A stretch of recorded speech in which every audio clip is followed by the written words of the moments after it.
Anxiety and teen depression. The teen years bring new pressures, challenges, and responsibilities that can sometimes be overwhelming.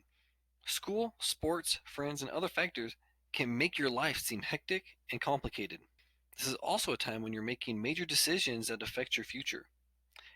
It is no mystery that these stressors can cause anxious feelings, sleep difficulties, or even mild depression. So, first, let's look at what is anxiety. Everyone feels anxious from time to time. Brief feelings of worry, insecurity, fear, self consciousness, or even panic are common stress responses. Occasional anxiety in life is natural. Anxiety is the condition of feeling uneasy or worried about what may happen. Sometimes anxious feelings can have positive results, such as motivating you to work hard on school presentations or keeping you alert in risky situations. Other times, anxiety can get in the way of a person's performance. For example, someone giving a speech may feel so nervous that he or she stumbles on a few lines. Some symptoms of anxiety include feelings of fear or dread, perspiration, trembling, restlessness, or muscle tension, rapid heart rate, lightheadedness, or shortness of breath. Some teens experience another form of anxiety when they strive for perfection. They may think that they should get perfect grades or be the best on the team. A perfectionist anxiety comes from believing that nothing he or she does will be good enough. Placing this type of pressure on oneself can lead to frustration and unhappiness. Having unrealistic expectations and taking a positive view of your accomplishments can help you avoid the anxiety caused by perfectionism. Let's talk about strategies for coping with anxiety. Stress management techniques, such as redirecting your energy or doing relaxation exercises, can be used to reduce your day to day anxieties of life. Some people try to escape their anxiety by turning to alcohol or other drugs. They don't realize that such drugs produce only temporary or false sense of relaxation. These substances cause problems that will make it even harder for the person to function. There are much healthier, more effective strategies for coping with anxiety, including engaging in physical activity and getting support from family and friends. So, what is depression? Nearly everyone experiences the occasional sad mood that lasts for a few days. These are natural feelings that can usually be managed by following these suggestions. Write your feelings in a private journal. Draw, dance, or engage in some other creative activity. Talk about your feelings with your family or friends. Do something nice for someone else. It will take the focus away from you and your feelings. Sometimes, however, these feelings indicate a more serious condition known as depression. Depression is a prolonged feeling of helplessness, hopelessness, and sadness.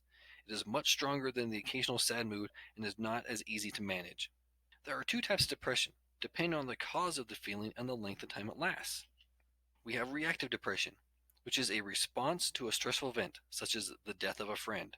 While this type of depression can last longer than a case of the blues, most times it eventually goes away as the person finds a way to manage his or her response to the event. And then we have major depression, which is a medical condition requiring treatment. It is more severe and lasts longer than reactive depression. Major depression may develop from reactive depression, or it may be a result of a chemical imbalance in the brain or a genetic tendency. Major depression will be discussed in greater detail in the next chapter. So, what are the symptoms of teen depression? Although depression is a common emotional problem among teens, its symptoms can sometimes go unheeded. Many young people who are suffering from depression don't act sad or seem outwardly different from their friends and family. Symptoms of depression may include an irritable and restless mood, withdrawal from friends and activities that were previously important or enjoyable, a change in appetite or weight, feelings of guilt or worthlessness, and a sense of hopelessness. Many people experience a few of these symptoms once in a while. This is normal. It's not normal to experience several of them at the same time for 2 weeks or more. In addition, if depression causes a person to start using drugs or to have thoughts about suicide, professional help is needed. Getting help for anxiety and depression.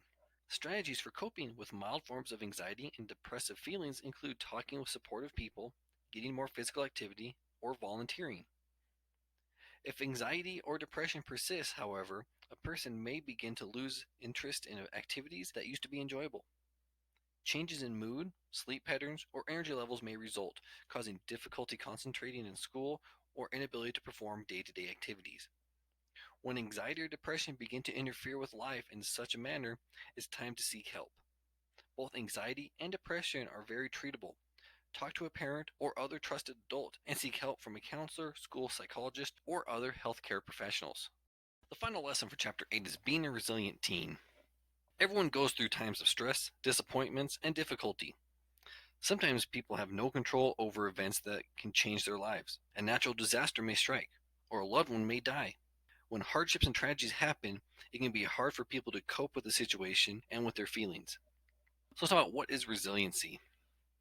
Some people find it easier than others to bounce back from events that have hurt them in some way. The event may be a personal disappointment, such as failing a test or breaking up with a boyfriend or girlfriend. In some cases, a large number of people may be involved in or affected by an event, such as a big earthquake or a war. Being able to overcome disappointments and survive traumatic events is a sign of resiliency. Resiliency is the ability to adapt effectively and recover from disappointment, difficulty, or crisis.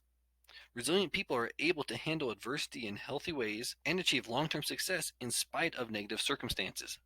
So there's factors that affect resiliency. Many factors can influence a person's level of resiliency. Having some of the developmental assets discussed in Chapter 7 will very likely strengthen a person's resiliency. For example, having a supportive family and a strong sense of self-worth can help an individual bounce back from setbacks or other difficulties. The factors that affect a person's resiliency can be divided into two categories: external and internal. External factors, these factors include your family, your school or community, and your peers. They may also include elements that are less concrete, for example, opportunities to participate in school projects or community events. Although you may have little control over these factors, you can work to strengthen some of them.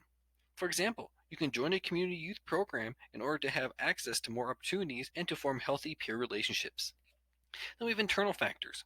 Internal factors are the ones you have control over. Making a conscious effort to strengthen these factors will increase your resiliency and improve your mental and emotional health. Your attitudes, perceptions, and behaviors make up your internal factors, which also include commitment to learning. Being actively engaged in your education increases your self esteem and gives you a sense of belonging in the school community. Positive values. You demonstrate positive values through your words and actions. For example, you show caring when you help a younger sibling study for a test. By avoiding risk behaviors, you show that you take responsibility for your health. When your behavior reflects positive values, you will feel good about yourself and the decisions you make. Social competency. Being socially competent means that you have empathy and friendship skills. It also means that you can resist negative peer pressure and resolve conflicts non-violently. And then having a positive identity. Having a positive identity gives you a sense of control over what happens to you. It indicates positive self-esteem and a sense of purpose. You are also likely to have a positive view of your future, an asset that allows you to recover more easily from setbacks.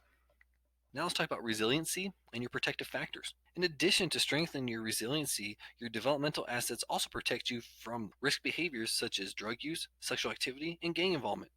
For this reason, developmental assets are often seen as protective factors, which are conditions that shield individuals from the negative consequences of exposure to risk.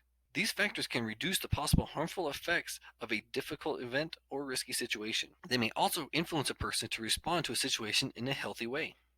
Building resiliency by strengthening your protective factors. Teens who do not have all their external protective factors in place can strengthen the ones they do have. For example, developing a better relationship with the adult members of your family can enhance positive family communication. Teens can also find support from teachers, coaches, clergy, or other adults. Internal protective factors can also be improved. Actions you can take include the following: become involved in extracurricular activities at school. Make a commitment to learning or reading for pleasure at least 3 hours per week. Stand up for your beliefs and refuse to act against your values.